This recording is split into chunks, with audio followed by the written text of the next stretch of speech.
The book of Acts, chapter 17. Paul and Silas travelled on through Amphipolis and Apollonia and came to Thessalonica, where there was a synagogue. According to his usual habit, Paul went to the synagogue.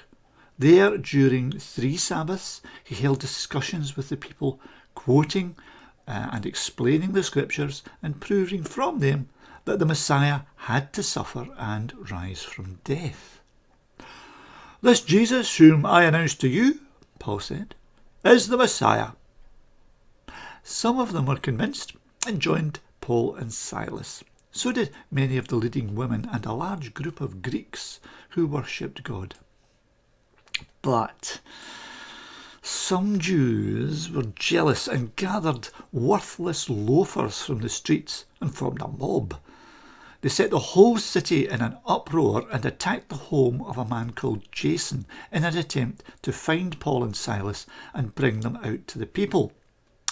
But when they didn't find them, they dragged Jason and some other believers before the city authorities and shouted, "These men, they've caused trouble everywhere. Now they've come to our city and Jason has kept them in his house.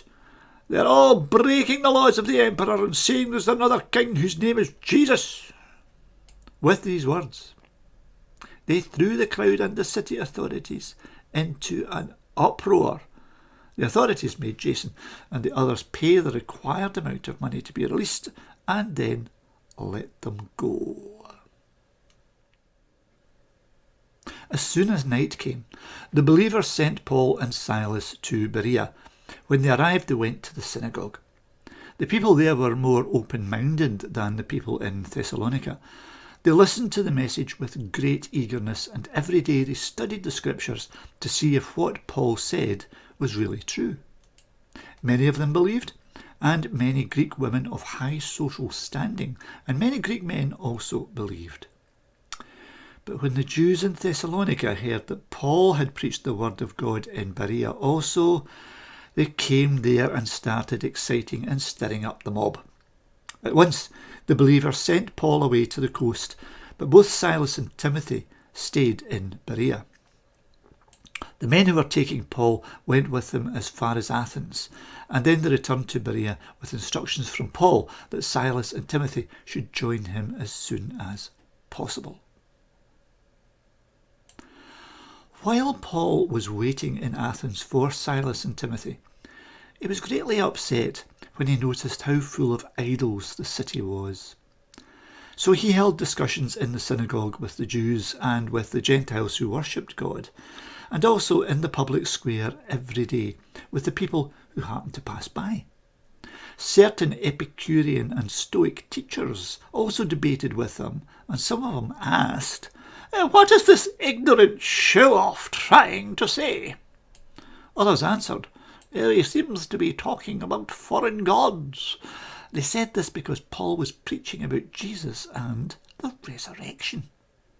So they took Paul, brought him before the city court, the Areopagus, and said, "We would like to know what this new teaching is that you're talking about. Some of the things we hear you say sound strange to us, and we would like to know what they mean." For all the citizens of Athens and the foreigners who lived there liked to spend their time telling and hearing of the latest new thing. Paul stood up in front of the council and said, "I see that in every way you Athenians are very religious, for as I walked through your city and looked at the places where you worship, I found an altar on which was written, 'To an unknown God.' That which you worship then, even though you don't know it, is what I now proclaim to you. God, who made the world and everything in it, is Lord of heaven and earth. He doesn't live in temples made by human hands, nor does he need anything that we can supply by working for him, since, well, it's he himself who gives life and breath and everything else to everyone. From one human being he created all races on earth and made them live throughout the whole earth.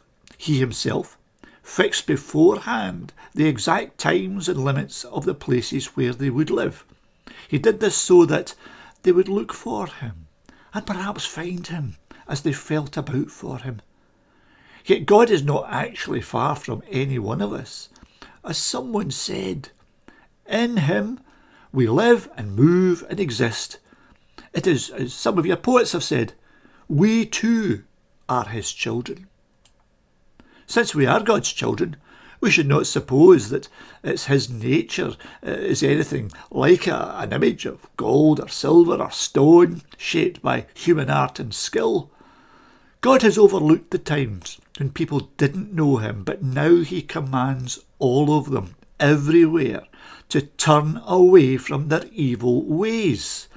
For he has fixed a day in which he will judge the whole world with justice by means of a man he has chosen. He gave proof of this to everyone by raising that man from death. When they heard Paul speak about raising from death, some of them made fun of him, but others said, "No, we want to hear you speak again about this." And so Paul left the meeting. Some men joined him and believed, among whom was Dionysius, a member of the council, and there was also a woman named Damaris, and some other folks.